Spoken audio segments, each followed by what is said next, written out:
News 24 తెలుగుకి స్వాగతం. వార్తల్లోని ముఖ్యాంశాలు చూద్దాం. ఉమ్మడి ఆదిలాబాద్, కరీంనగర్, నిజామాబాద్, మెదక్ ఎన్నికలలో బహుజన్ సమాజ్ పార్టీ అభ్యర్థి యాటకారి సాయన్నను పట్టుబద్దలందరూ తమ అమూల్యమైన ఓటు వేసి భారీ మెజార్టీ ఇవ్వాలని విన్నపం చేశారు.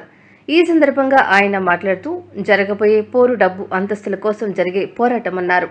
కొందరు తమ డబ్బు అంతస్తులను కాపాడుకోవడానికి, మరికొందరు అభ్యర్థులు తమ కార్పొరేట్ సంస్థలను కాపాడుకోవడానికి బరిలో ఉన్నారు. కానీ తాను బీసీ ముదిరాజ్ సామాజిక వర్గం నుంచి వచ్చి ఎన్సీసీలో విద్యార్థులకు శిక్షణ ఇస్తూ రాష్ట్ర ఉత్తమ ఉపాధ్యాయునిగా వృత్తిలో సేవలు అందించానన్నారు. బహుజన్ సమాజ్ పార్టీ తరఫున బహుజనుల గళాన్ని వినిపించాలనుకున్నట్టు తెలియజేశారు. నన్ను ఆశీర్వదిస్తారని చెప్పి నేను కోరుకుంటున్నాను. ఈరోజు డబ్బు ఒక దిక్కు, మరి సమాజం ఉపాధ్యాయుల ఉన్నతి కొరకు, పాఠశాల అభివృద్ధి కొరకు, భవిష్యత్తులో మరి ఏ విధమైనటువంటి విద్యార్థులు ఉపాధ్యాయుల మధ్యలో అనుసంధానం ఉంటే బాగుంటుందని ఒక 30 సంవత్సరాల వివిధ హోదాల్లో పనిచేసిన సంఘనాయకుడిగా మరి మీ ముందుకు రావడం జరుగుతూ ఉన్నది.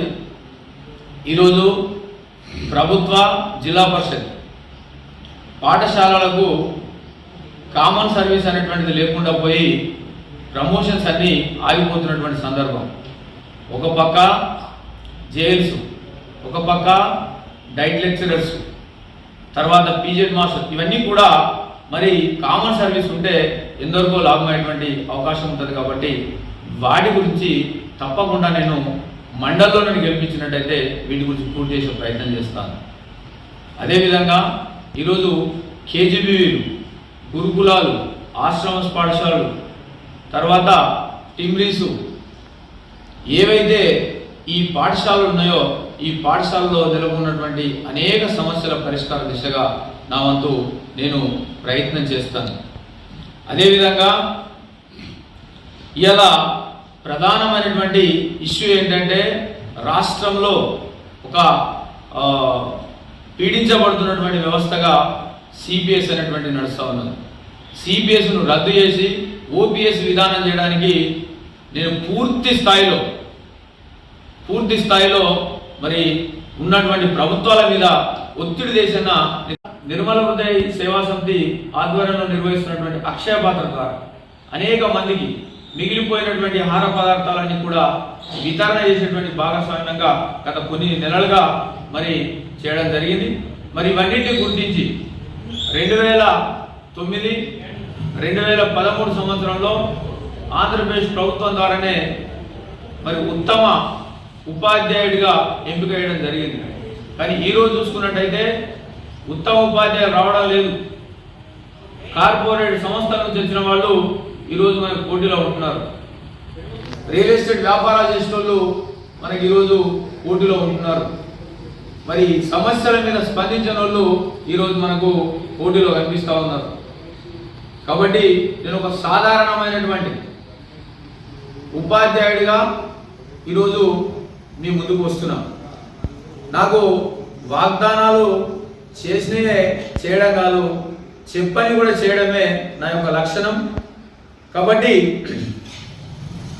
ఒక సామాన్యమైనటువంటి ఉపాధ్యాయుడిగా మేము ముందుకు వస్తున్నా. మన ఉపాధ్యాయుల శాశ్వతమైనటువంటి సమస్యల పరిష్కారాల మీద ఒత్తిడి దేశన్న నేను తీసుకురావడానికి నా వంతు ప్రయత్నం చేస్తా.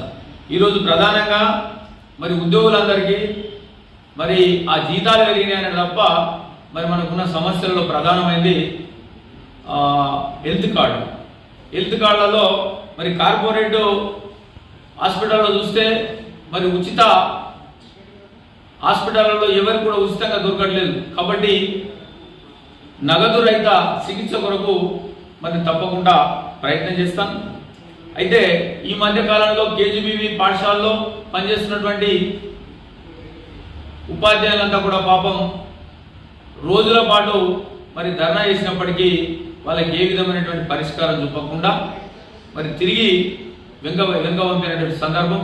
అదే కాకుండా వాళ్ళు చేసినటువంటి కాలాన్ని వాళ్ళకు జీతాన్ని నిలిపివేస్తున్నటువంటి సందర్భాన్ని మనం చూస్తూ ఉన్నాం. వాటిని కూడా తప్పకుండా మరి నేను పరిష్కరించే మార్గంగా పనిచేస్తాను. అదేవిధంగా వాళ్ళకు 12 నెలలు పూర్తిగా జీతం రావడం లేదు. మరి ఆ 12 నెలల జీతం రావడానికి కూడా నా వంతు కృషి చేస్తాను. అదేవిధంగా గురుకులాలు కావచ్చు, ఇతరత్ర పాఠశాలలో పనిచేస్తున్నటువంటి వాళ్లకు 010 కింద 10 కింద వాళ్ళకి జీతాలు రావడం లేదు. ఆ జీతాలను కూడా తప్పకుండా ఇప్పించేటువంటి ప్రయత్నం చేస్తాం. ఇక నా నేపథ్యానికి వస్తే, నేను తెలంగాణ ఉద్యమంలో, మలిదశ ఉద్యమంలో జిల్లా కన్వీనర్గా ఉంటూ, అదేవిధంగా మరి చెలో అసెంబ్లీ కార్యక్రమం వెళ్ళినప్పుడు మరి పోలీసుల లాఠీ దెబ్బలకు తీవ్రంగా గాయపడి మరి 40 రోజులు వైద్య చికిత్స పొందినటువంటి సందర్భాన్ని ఈ సందర్భంగా గుర్తు చేస్తున్నాను. అదేవిధంగా నేను రాష్ట్రంలోనే, ఉత్తర తెలంగాణ రాష్ట్రంలోనే ఒక సీనియర్ ఎన్సీసీ అధికారిగా 26 సంవత్సరాలు పూర్తి చేసి ఇచ్చినట్టయితే ఏ సమయంలోనైనా ఎప్పుడైనా నాకు వేరే వ్యాపకాలు లేవు కాబట్టి ఎప్పుడు మీ ఎన్నుకుండి మీకు కావాల్సినటువంటి సమస్యల పరిష్కార దిశగా మీ ముందుకు వచ్చి నేను పనిచేస్తానని చెప్పి మీ అందరికీ ఈ మీడియా ద్వారా తెలియపరుస్తూ సెలవు తీసుకుంటున్నా. జై భీమ్, జై తెలంగాణ.